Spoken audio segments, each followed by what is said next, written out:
The Julia and Gino Show is embarking on a new journey, transitioning from the Jake and Gino channel to its very own dedicated feed and channel.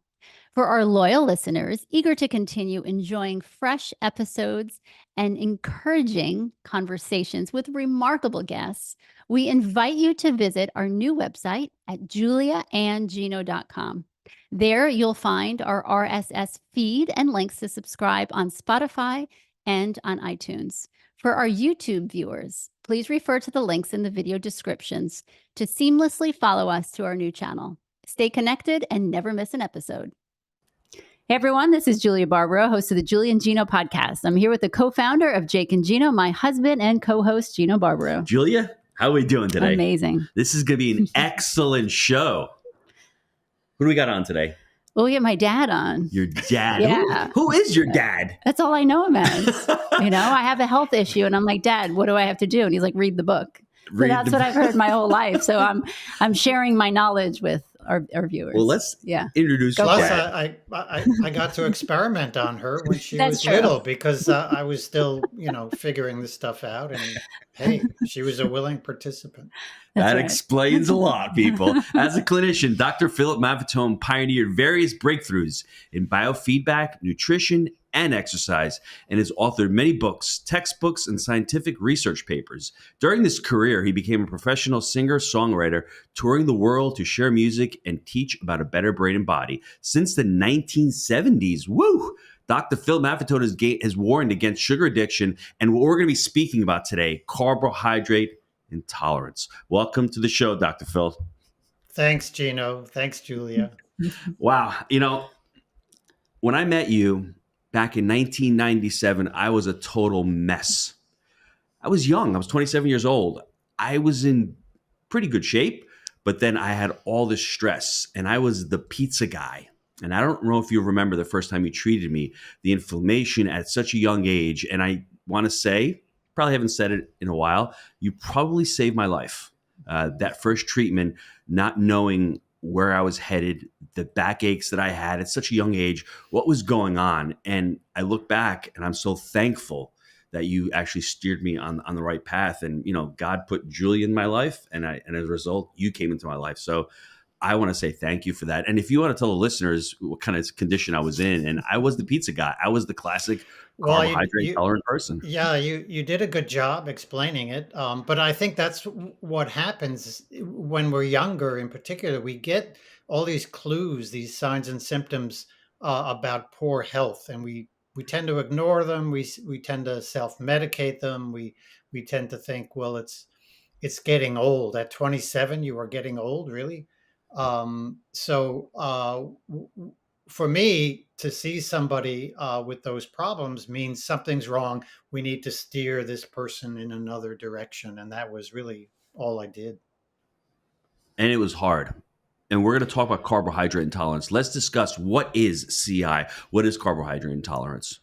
Carbohydrate intolerance is also called insulin resistance. I don't like using that word because as soon as people hear insulin and resistance, now they're confused and they shut down. You're unable to have a conversation with them. Carbohydrate intolerance means the same thing, and it means we're intolerant to the amount of carbohydrate we're eating right now. Mm-hmm. And the problem with carbohydrate is half of it turns to fat and goes into storage. So people think, well, there's carbohydrates, fats, and proteins. Everybody knows fat's bad because it makes you fat. Protein's not good either. So most of my diet is now carbohydrate. That's the big myth that has been perpetuated by the companies that make and sell carbohydrates. Even the government has done that. Eat a lot of carbohydrates. Well, we have in the U.S., we have a population that's 94% over fat in the adult population. 70% of kids, over 70%, are over fat. And this is primarily from eating too much carbohydrate. No matter how much you're eating, if you're over fat, you're eating too much. And let me ask you, let's go back to the timeline of when you saw this all occurring, because there is really a parallel causation and correlation, right? You're looking at it when all of a sudden they started saying fat bad, Sugar, whole wheat bread, good. When did you start seeing that shift to people becoming over fat and unhealthy? I saw it early on, even in my teens. I knew something wasn't right. I had a suspicion about authority, I guess, and that kind of I got interested in nutrition and exercise, and it carried over. But certainly in college, when I started studying physiology and learning biology and how animals and humans in particular early in our existence ate, it was very low carbohydrate. It was higher fat and moderate protein and very low carbohydrate. And all of a sudden today we're eating very high fat and very high carbohydrate and very low fat and very low protein, and literally becoming deficient in protein and fat along the way. So it was early on, and I had to figure out, what do we do? How do we help people who have this problem, or how do I help myself? I had a problem from birth. I was given sugar water at birth, and that was the beginning. It went all downhill from there until later in my teens when I realized what was going on. And I'll tell you, as many stories as I've heard from patients who have gotten off carbohydrates, and what how difficult it was for them, and the night and day, the miracles that I would see. Luckily, I went through it too, and it was I could tell you it wasn't easy, but we need to do it. When you say the word difficult, okay. So Gino has, I feel My like wife is I am difficult. difficult. Okay. But honestly, getting off carbs and sugar is probably more difficult than me. Would you agree?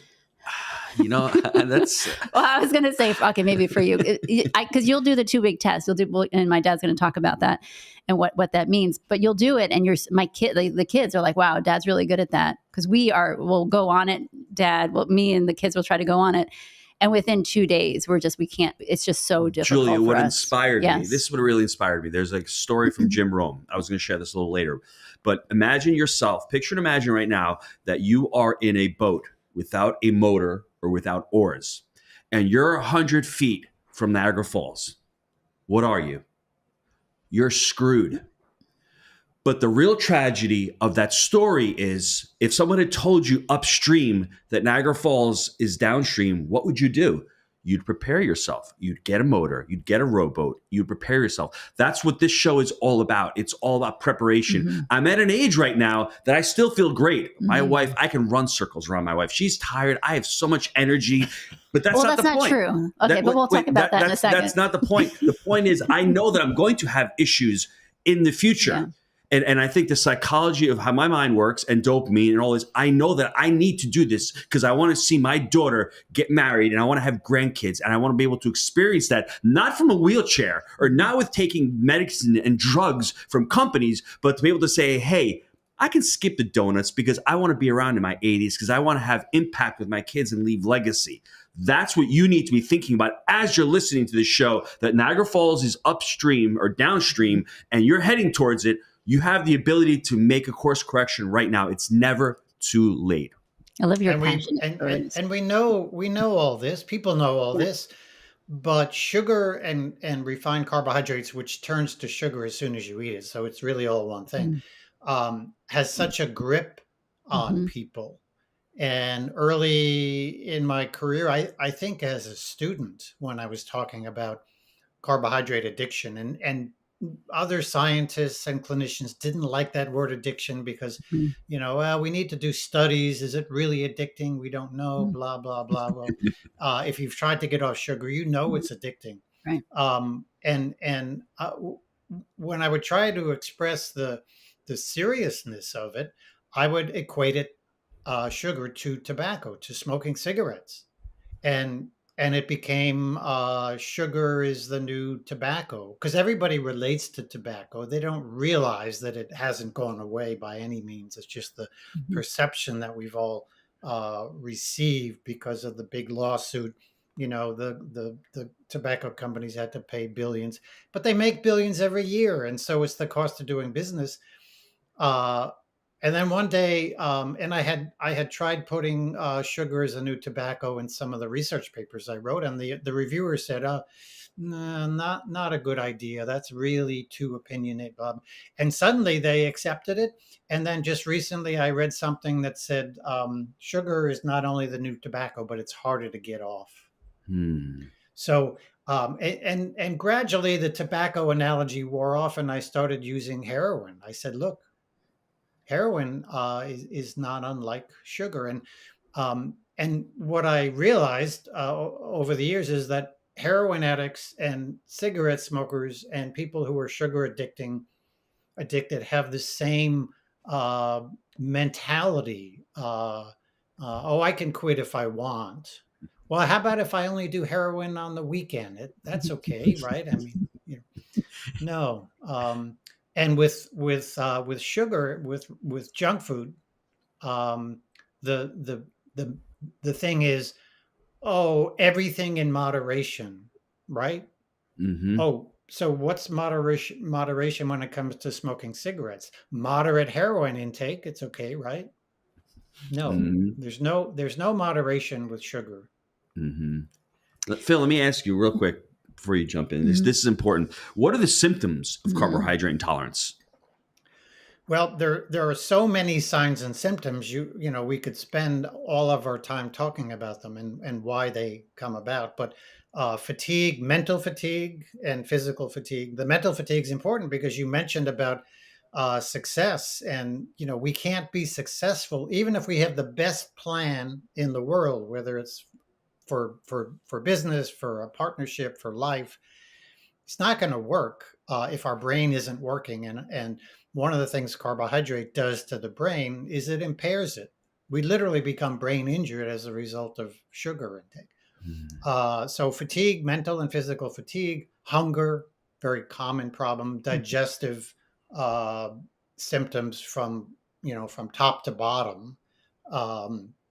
And then the trickle down effect of that carbohydrate intolerance is that we develop conditions like hypertension, diabetes, cancer, heart disease, Alzheimer's. Alzheimer's is called type 3 diabetes by many people in the scientific community. It's very accurate because of what sugar does to the brain, and over time, how the brain operates in that cognitive dysfunction state. So a lot of things. Weight gain, of course, comes along with the fat storage, and excess body fat is a classic sign of too much sugar intake. And if 93% of American adults are over fat, 93% of them are carbohydrate intolerant. And it's not just in the US, it's really all around the world because everybody's wanted to be like the Americans over the years. And I did a study in India and showed that 80.5% of Indian adults were also over fat. Wow. That's amazing. That's a population that is struggling with food at times. I mean, it's not a third world country. It's actually gone up. But to think about that goes to the quality of the food that they have. Their food is just being injected with so much sugar. What America did back in the 60s, you don't remember because you weren't around, but on TV, there were always these ads, 25 cents a day will feed a starving child. Well, what was going on? Well, people were donating money and they were sending big sacks of white flour and white sugar to India for years and years. And it changed their genetics. And all of a sudden, they started becoming more and more over fat. And now it's become a serious thing. And of course, they always talk about the explosion of diabetes, the explosion of heart disease. Soon they'll be talking about the explosion of Alzheimer's in India. And these are all the trickle-down effects of carbohydrate intolerance. Wow. So we've been talking about the 2-week tests, and the listeners don't know what that means. And I want to go there for a second. I do. And like I said before, it's really challenging, especially if you're addicted. It's challenging unless you see yourself getting to Niagara Falls and you say to yourself, I need a change. Or, and you and your dad were talking about the other day, cold turkey. Yeah. Just do it. I mean, just don't say, I'm going to try one day. And then Right. it's very difficult. And I've been through this process for the last 7 days. And I just said to my wife this morning, I'm not really that hungry right now. All of a sudden, I'm eating less. I'm eating much more quality foods. Is it hard? Yes, Absolutely. it's hard because Julia you have to cook a lot. Cook for me, so. But I was going to get to that for a second. So, Dad, I remember. Do you have pots that have Gino's pot? The rest of Not yet. No, I just scrounged some stuff. Actually, today I brought some chopped meat in for lunch. I had a nice little omelet this morning. I got some vegetables and stuff. But, for those of you who wanted to do this, just try it. Just cold turkey. That's what I want to talk. Yes, cold turkey. Yes. But what happens is you are working all day. You come home, you have nothing to eat, and then you freak out. You have nothing to eat. So what's fast is carbohydrates, and so you need to plan it. They're everywhere. They're everywhere, and they're the fast and they're easy. of Exactly. their marketing. They want it everywhere on every corner, and it's cheap, and you can drive in and get. Right. So in the beginning of practice, my goal was to help people get off junk food, get off sugar. Mm-hmm. And I would talk to them and say, let's start weaning down. Let's eliminate. And they would start negotiating with me. Okay, I'll eliminate dessert, but I'll keep eating bread. Okay. It sounds like Julia. It sounds like my wife. I mean, I worked with these people. I remember I learned from them. Yeah. Yeah. I mean, but what I realized was that they weren't feeling what it was like to be off the sugar because think of cigarettes. If you wean down from 2 packs to 1 pack, or if you're taking heroin every day and you just let's just do it on weekends, is that really going to help? Mm-hmm. And so I wanted to do something that would give people a real objective sense of how they feel off the sugar. And of course, that means cold turkey. And that's what the 2-week test is. It's eliminating the junk food and cutting way down on the natural carbohydrates and eating as much as you want of the rest of the healthy foods. And before you start, write down your signs and symptoms. You're fatigued, your intestinal dysfunction is, so you wake up in the middle of the night, you fall asleep at your desk during the day after lunch, whatever, your blood pressure is high, your triglycerides are high, your cholesterol, whatever you would tell your doctor if your doctor would ever listen to you. and now after 2 weeks, you compare, you say, well, wow, I'm not hungry. Like you just said, I've lost an inch or 2 on my waist. I've lost 10 pounds. I'm sleeping through the night. My gut doesn't bother me anymore. I can think. I'm alert during the day at work. Whatever the situation. Dr. Phil, what foods, let's just tell the people, what foods are allowable? Let's go with the positives of what you can eat, and then we'll go with what you should not be eating. It's amazing. You go through the things that shouldn't be eating, and patients will listen and they'll write things down, and then they'll say, but that's all I eat. And it's true. And they'll say, well, what can I eat? Have you lost your common sense? Have you lost your ability to understand what healthy food really is? Yes, is the answer. So we could eat eggs. You had an omelet, a vegetable omelet. What a great breakfast. Beef and vegetables for lunch. Some seafood or some a salad with cheese for dinner. And similar things, in the middle of the day, if you want to snack on raw almonds, for example, that's a great thing to do. Sour cream, cheese, real cheese. So we're talking about real cheese, real meat. We're not talking about going to a deli and get slices of ham, because if you look at the ingredients, it'll say sugar. Mm-hmm. They put sugar in ham. Yes, they do. They put sugar in everything. Mm-hmm. And so it's really important to read the ingredient list. And if you're buying something from a vendor and you don't know what you're getting, go somewhere else, because if you ask the vendor, does this have sugar? They'll say, oh no, we don't. So what I would say to everybody, when you're going to start this, get rid of everything in your pantry. If you're saying, I got stuff in my pantry, Don't throw it out. Maybe eat it. I don't know what you want to do. Don't eat it. I'm just saying. Don't eat it. Don't even give it. Don't even give it to the homeless. I give when I'm touring. I give the money I make to homeless people in the form of healthy food. I buy healthy food for them, and half of them don't want it. Yeah, they want the money. Yeah. So what I'm trying to say though is, if you're going to start with an empty cupboard, start with an empty pantry, get rid of everything that is really tempting for you, because that's the most difficult thing. Go shopping. After day 2 or day 3, you may break down. Yeah, Dan, on your website there is info, and so in a minute I want you to tell everyone what that website is, but come up with a plan, right? Because we talk about business and family here, and we usually have plans, right? So don't just randomly try to figure it out as you go. You have to, for me, and this is what I already wrote down, because this is my plan, is that the kids and I will come up with menus for every day of the 2 weeks. Oh, great. And then according to that, you're going to go shopping according to that. And I think that's what it's like, what is especially with children, because I think I ruined our oldest. I think we traumatized her with this years ago. It was a negative approach for me, not for you, Dad, but it was in a negative approach. And I think I kind of, so we're going to revisit that next week. But so to approach it in a positive way, how great we're going to feel. Yeah, I mean, it should always be approached that way, and and making a plan is a necessity. And buy food ahead of time, and have food with you. Bring it to work. Bring it in your car. If you're in your car all day, you could carry a bunch of triple cream brie. It's not going to go bad.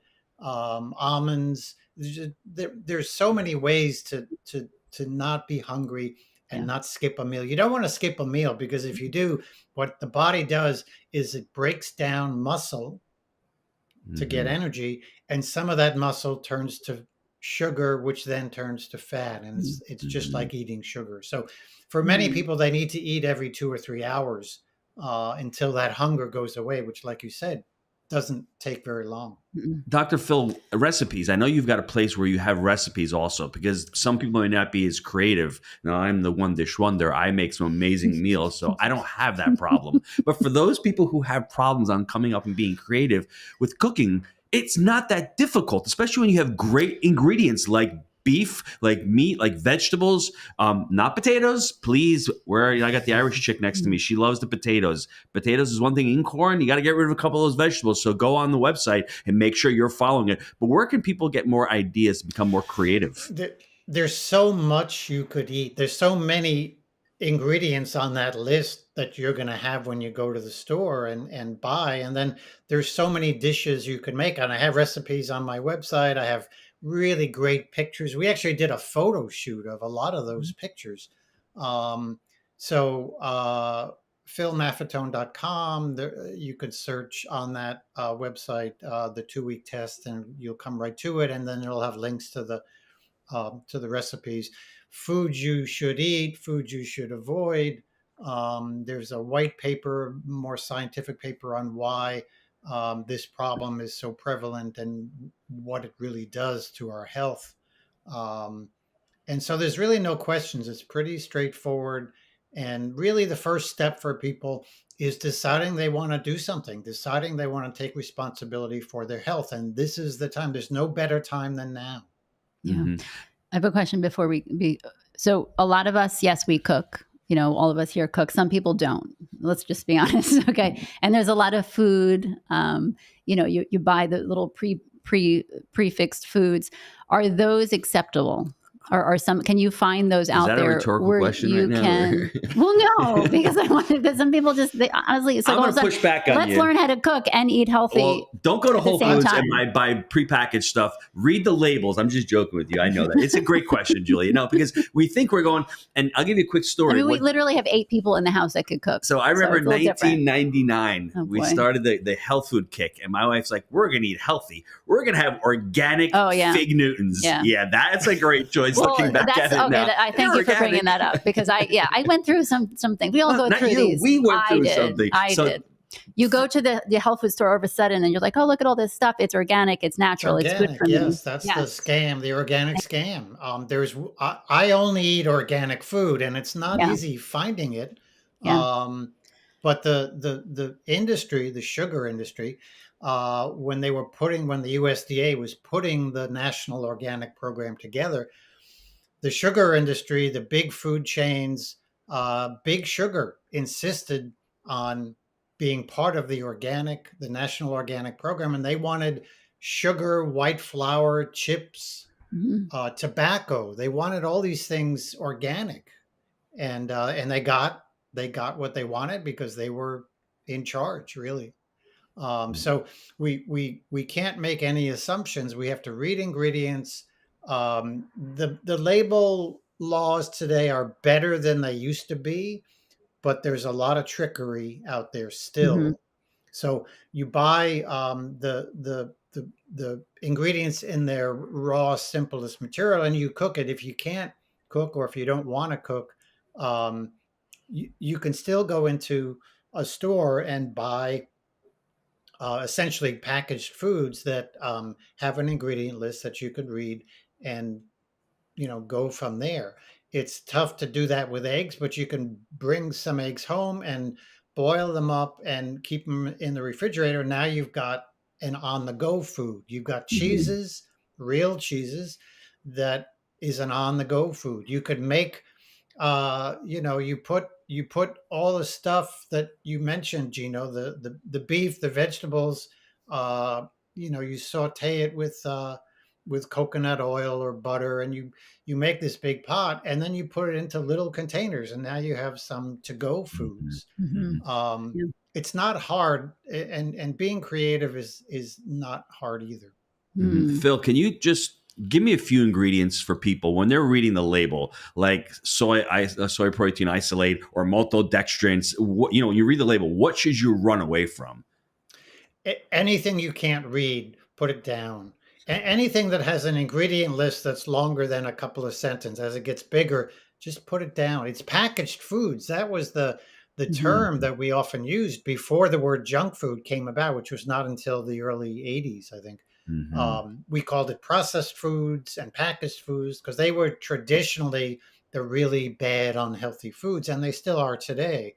Hmm. They do put healthy things in packages now, but and don't assume that if you're going to, like, the organic scan, don't assume if you go into a farmer's market that the food you buy there is going to be healthy and without sugar, and Hmm. don't expect them to tell you that there's Mhm. sugar in it, because they often don't and Mhm. won't, or they don't even know, or they're addicted to sugar and they say, oh, this not much is hot. I eat it. Now, Gino's Really. done with his 2-week test. He's You all are? done. Oh. Let's say I'm going into the future. I've done great. I'm feeling really good. How do I start introducing the foods or some of those healthy carbohydrates back into my body? What are my next steps after I'm complete the 2-week test? So now you've compared your signs and symptoms on day one to the end of the 2 weeks, and you're carbohydrate intolerant. You're never going to be able to go back to those um bad foods if you want to be healthy. And the question is, what natural carbohydrates can I eat? Well, Hmm.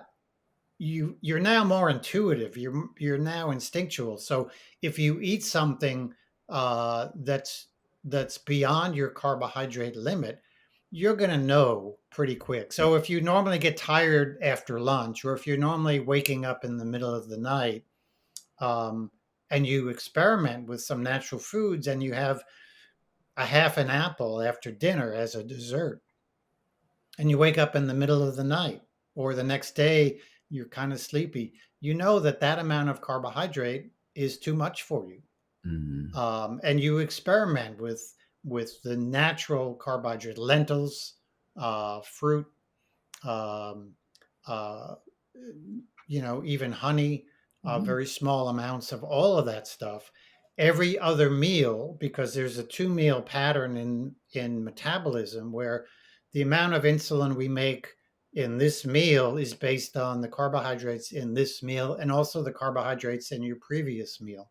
So it could Hmm. fool you. So every other meal you try a natural, healthy carbohydrate, like the lentils, like some fruit, or berries. Blueberries are great. Strawberries are great. A dessert of blueberries and cream, or blueberries and sour cream, is great. And you experiment the next week or so. If you've lost 10 pounds during the test, if you've lost an inch or two on your waist during the test, and now you start experimenting, and you get a week or two into it, and you think you know what foods you can tolerate, but you notice you've gained weight again and your waist is getting bigger again, you know that you you made some mistakes, and you got to go back and figure out what those foods are that caused you to regress again. And I know a lot of people who do the 2-week test. They're like a new person after 2 weeks, and they say, I'm going to just eat this way all the time. Why not? This is like, my blood pressure's normal. I've gotten off 3 meds that I've been on for years. My doctor said, whatever you're doing, keep doing it. It's like you say, I have the same attitude. I want to see my grandchildren graduating from high school. I'm already seeing that. I want to see my great grandkids. I want to see my kids graduating, my grandkids graduating from college. I want to see these future generations, and I don't want to be in a wheelchair, and I don't want to be cognitively impaired. And we are in charge of that. Yeah, no, I love that. It's like I said earlier, it's a challenge, but it's an exciting challenge because, like you said, you feel good. You're able to get off the floor and and not need help. Like, that's a big deal, right? Yes. The little things. And it's what's sad is people wait until something happens. Yes, they have a stroke, they have a heart attack, and then they change. And then they say, "Boy, I wish I could change." Well, you can, and that can help, but it's kind of late. But anytime you make the change is good. But the sooner you make it, the better. And I can't emphasize that the best time to do it is right now. Thank you. I would be remiss on this show if I didn't mention business for at least 10 seconds. Can I put a little business analogy in here? Go for it. Okay. We've been talking about it because one of the most profound things with the 2-week test is it makes your brain better. Yes. And if you're going to do business, like I said, if you have the best business plan in the world, and you're carbohydrate intolerant, and you're still eating all that junk food, you can't implement it because your brain isn't going to work well. Simple as that. For me, I love teaching people how to become financially free through investing in real estate. And I've noticed and I've realized that about 95% of the U.S. population is not financially free when they retire. And it's very similar to the health industry. 90-something% of the people are over fat. So we're talking about something possibly controversial on the show. Well, when I teach about money and you think about people putting money in their 401ks or saving for this, it's all thought science. It's all follow the mentality of the herd. Well, the herd's been doing it wrong for the last 40 years, whether you're investing your money, whether you're taking your healthcare advice, whatever that may be. I don't want to say this is controversial because we've known this for the last hundreds of years. And you see these stupid diet fads jumping on and these stupid stock scams and crypto, and the list goes on and on.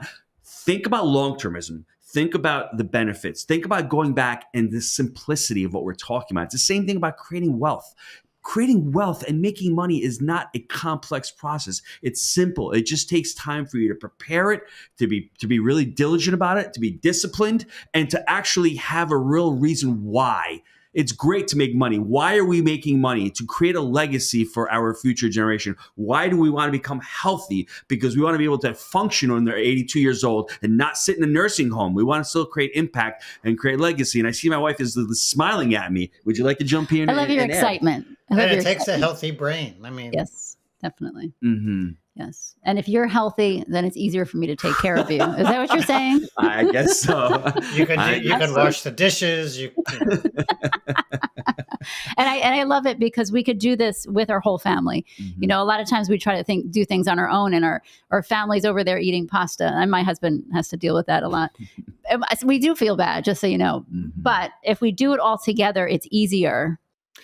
Yeah, that was the hardest thing for me, to get a patient to make the change that was necessary for their health. And then once they were convinced to do that, Mhm. I'd see them again and they'd say, it's really been hard. I'd say, well, Yeah. what's the problem? Well, I'm discovering new recipes and I'm finding foods that I wasn't sure about in the past and I'm really loving it. But I sit down to dinner and my kids are drinking Coke and my spouse is having pasta and I'm having what I'm having. And, Yeah.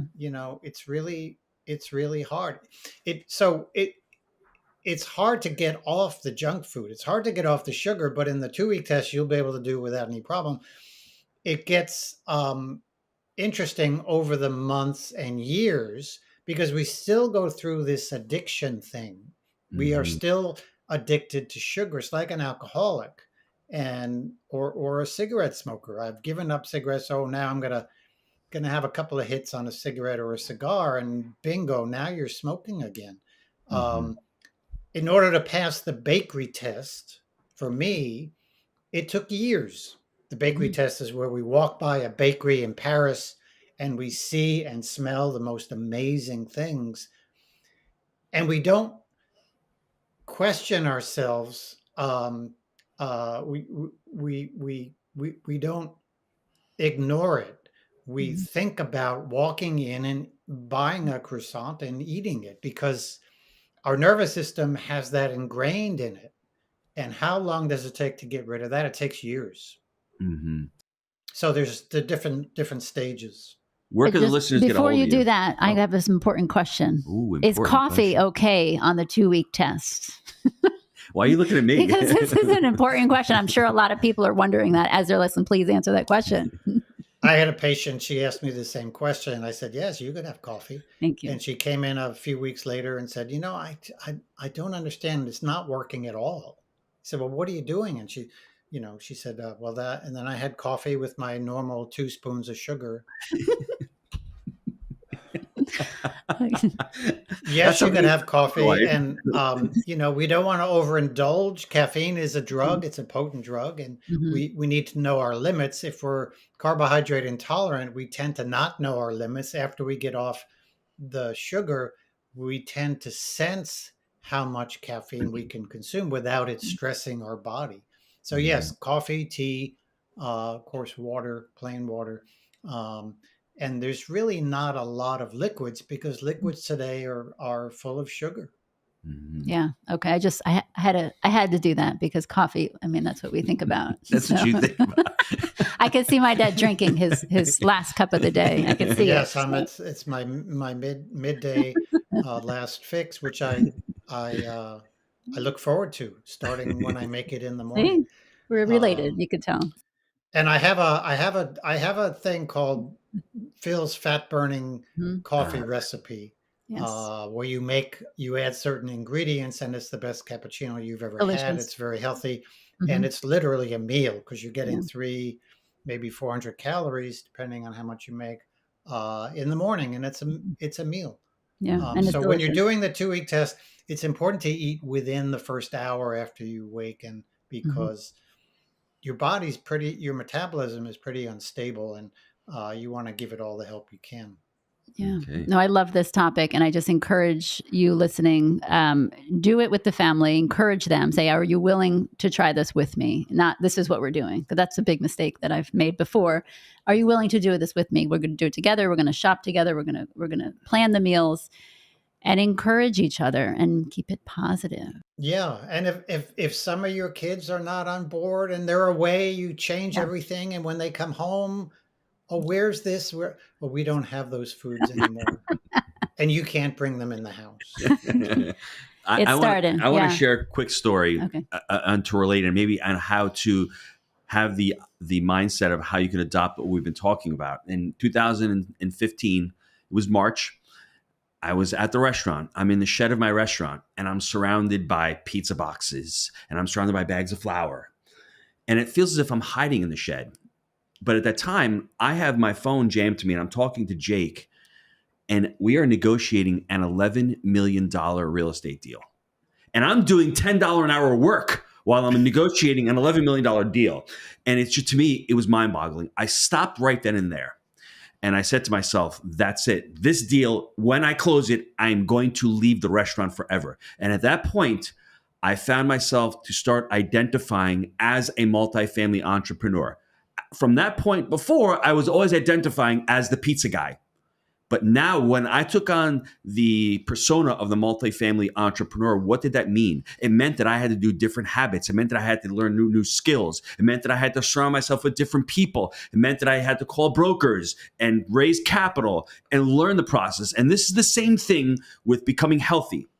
You need to identify the new mindset of you want to be a new person. You want to be healthy. You're not, I'm going to dabble in it. You have to really jump in it full steam and say, I'm worth it. I want to be here. I want to create impact. And if you do that and you start identifying as someone who is healthy, you'll start taking the tasks and the habits that will lead you to becoming healthy. You'll be out there seeking the real information, and you're out there seeking the real recipes out there and the books out there. And that's what people who identify as whatever they're trying to identify as. It's really, really important to understand that. I know my wife is looking at me going, Gino, really? You really got to talk about it? What are your thoughts on that? I'm good. No, I agree with you. Go ahead, Dad. They're really good points, and they're right on. And you made the decision. You had a passion. And people who have passions often suppress them, ignore them. They say, well, when I retire, I'll get into that. When you retire, you're going to have a heart attack, or you're going to be pretty run down. I had the same story. I woke up here in 2002 as a songwriter, and I was at the peak of my career, my other career, and now I'm a songwriter. How am I going to become a songwriter? I don't really know anything about songwriting.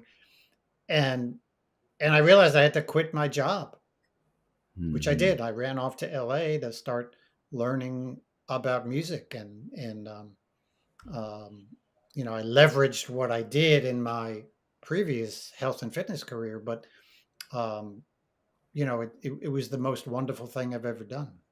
And that's the thing. You identified as a songwriter and as a musician, and you took the necessary steps that you needed to be able to become successful in that. So let's translate that into health, because I'm going to wrap the show up real simple. If you don't have your health, you can't accomplish anything. Try to work a 40-hour work week if you can't get out of bed, if you're tired, if you're depressed, if you're overweight, if your joints hurt. You can't focus, and you don't have clarity. You're not inspired. You're not motivated. So to me, this has been one of the most important shows that we've had, because it really focuses on something simple that you can do. We're not telling you to reinvent the wheel. Just look at what you've been eating. Try to take control of give me the next 14 days of your life. That's all I beg of you, is just 14 days and see what happens. If it doesn't change you, then you say, Gino, you're full of crap, get lost. But I promise you, that's not the case. The case is like, wow, this is not a fad diet. This is not crazy. This is something I can implement. And I've never been heard this stuff before, but it really works. So give yourself those 2 weeks. Julia, and you wrap it's it up. definitely not a diet. You'll see my name associated with the 2-week diet. It's not a diet. I'm very anti-diet. It's a test. It's a challenge. You want to know what it's like to be without all this junk. And you'll know pretty quick, as you reminded us. Yeah, this is all 100% worth it. I definitely encourage everyone out there, do this. Go on to my dad's website, philmaffetone.com. Check out the 2-week tests, make a plan, cook with your kids, have fun with it. And you can still have your coffee. No sugar. Yeah. No creamers. Yeah. Just real coffee. Your taste buds will change, guaranteed, very quickly. Yeah. And so you won't need sugar in your coffee. Right. People put sugar in the coffee because it's bitter. That's why people don't eat vegetables. That's why kids don't eat vegetables, because they've reprogrammed their taste buds for sweet taste, and the bitterness of the other taste buds is kind of brushed aside. So when we consume something that's bitter, it's really terrible. Right, right. My kids tell me the kids don't like vegetables because the mom doesn't know how to cook them. That's what they tell me. They don't understand. Blame it on you, of course. My kids like vegetables. My other kids don't like it because their parents don't know how to cook them.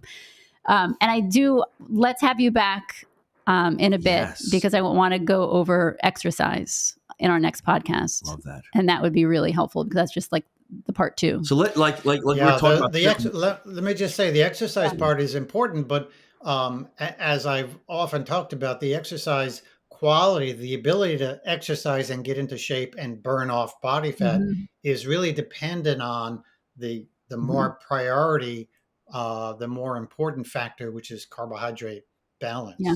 So, Yes. So in the meantime, yes, before you're on next time, everyone do the 2-week test. Get off carbs, get off sugar, and then we'll go into the exercise. Thanks, Dr. Awesome. Phil. We'll see you next time. Thanks, everybody. Thank you.